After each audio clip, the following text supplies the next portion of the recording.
Hello guys, എല്ലാവർക്കും നമസ്കാരം. നമ്മൾ മീശമാധവൻ എന്ന് പറഞ്ഞ സിനിമയിലെ കൊച്ചിൻ ഹനീഫയുടെ ക്യാരക്ടർ ഒടുവിൽ ഉണ്ണികൃഷ്ണൻ്റെ ക്യാരക്ടറിനോട് പറയുന്നുണ്ട്, സർക്കാർ കടലാസിൽ ഡാഷ് എന്ന് എഴുതാൻ പറ്റിയില്ല എന്നുണ്ടെങ്കിൽ ഡാഷ് എന്ന് എഴുതിക്കോ നമ്പൂരിച്ചാന്ന്. ഇത് കേട്ടിട്ട് ചിരിച്ചവരാണ് നമ്മൾ മലയാളികളൊക്കെ. എന്നിട്ടിപ്പോൾ എന്താണ് RJ അഞ്ജലിയുടെ കേസ് വന്നപ്പോൾ നമുക്കൊന്നും ചിരിക്കാൻ പറ്റാഞ്ഞത്? അതൊരു ചോദ്യമാണ്. എന്നാൽ അതിനുള്ള മറുപടി ഇതാണ്.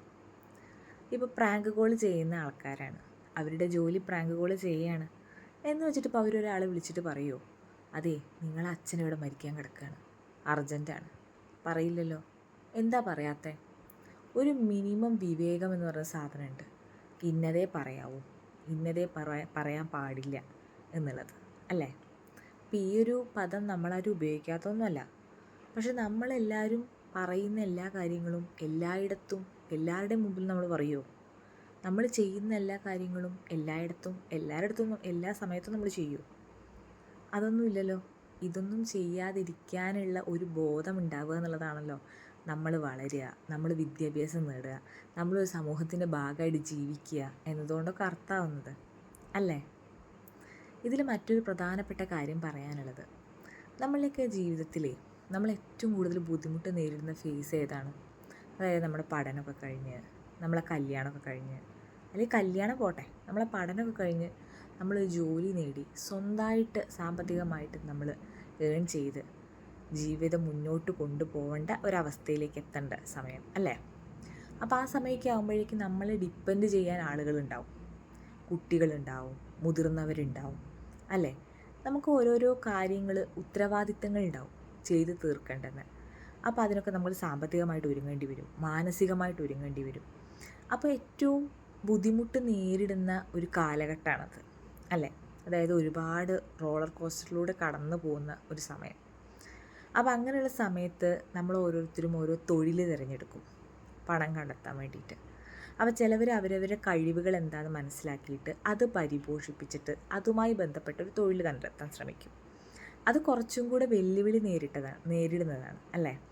കാരണം പാഷൻ പ്രൊഫഷൻ ആക്കുമ്പോൾ അതിന് അതിൻ്റേതായ ഒരു വെല്ലുവിളിയുണ്ട്, അതിൻ്റേതായ ഒരു സുഖമുണ്ട്, ശരി, സമ്മതിച്ചു. പക്ഷെ വെല്ലുവിളികളും ഉണ്ട്. അപ്പോൾ പിന്നെ അതുപോലെ തന്നെ മറ്റൊരു കാര്യം എന്ന് പറയുന്നത്, സ്ത്രീകൾ തൊഴിലിടത്തിലേക്ക് ഇറങ്ങുന്നത്. ഇപ്പം നിലവിലെ സാഹചര്യം അനുസരിച്ച് കേരളത്തിൽ നമ്മളുടെ സ്ത്രീകൾക്ക് അവരുടെ തൊഴിലിന് കൊടുക്കേണ്ട സമയം, അവർക്ക് സ്വന്തമായി കൊടുക്കേണ്ട സമയം, ഇതല്ലാതെ അവരുടെ ഫാമിലിക്ക് വേണ്ടി ഒരു വലിയ സമയം നീക്കി വെക്കേണ്ടി വരുന്നുണ്ട്, കുട്ടികൾക്ക് വേണ്ടിയിട്ട്, മുതിർന്നവർക്ക് വേണ്ടിയിട്ടൊക്കെ ആയിട്ട്, അല്ലേ? അപ്പോൾ ഇതിൻ്റെ ഇടയിലൊക്കെ കൂടിയാണ് ഇവരൊരു പ്രൊഫഷൻ കൊണ്ടുപോകുന്നത്.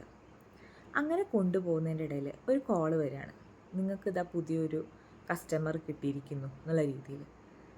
ഒരു നിമിഷം അവരെത്ര മോഹിച്ചിട്ടുണ്ടാവും, അല്ലേ?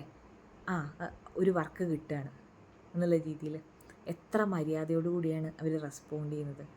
ആ സമയം ഇങ്ങോട്ട് കിട്ടുന്ന മറുപടി എന്താണ്? അവർ കട്ട് ചെയ്ത് പോവുകയല്ലേ ചെയ്തുള്ളൂ കോള്, അല്ലേ?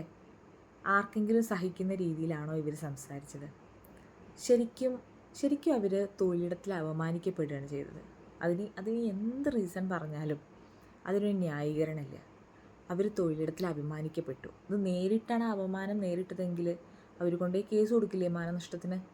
എൻ്റെ ഒരു അഭിപ്രായത്തിൽ ഈ സോഷ്യൽ മീഡിയ ഉപയോഗിച്ചിട്ട് ആളുകൾ ഇങ്ങനെ ദുരുപയോഗം ചെയ്തിട്ട് മറ്റുള്ളവരുടെ സമയവും അവരുടെ മനസ്സും വേദനിപ്പിക്കുകയും നഷ്ടപ്പെടുത്തുകയും ചെയ്യുന്നതിന് ശരിക്കും വലിയ ശിക്ഷ തന്നെ കൊടുക്കേണ്ടതുണ്ട്.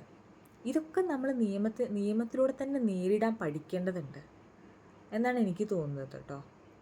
അതുപോലെ തന്നെ മറ്റൊരു പ്രധാനപ്പെട്ടൊരു കാര്യം, ഒരു ചൊല്ലില്ലേ, വെടക്കാക്കി തനിക്കാക്കുക എന്ന്. ഇപ്പോഴത്തെ കാര്യം എന്താണെന്നറിയോ? വെടക്കായി തനിക്കാക്കുക.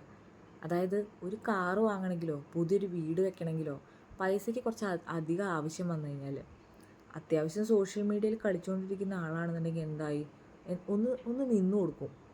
എന്തിന്? കുപ്രസിദ്ധി നേടാൻ വേണ്ടിയിട്ട്. എന്നിട്ട് ആ പണത്തിൻ്റെ ആവശ്യം തീരും.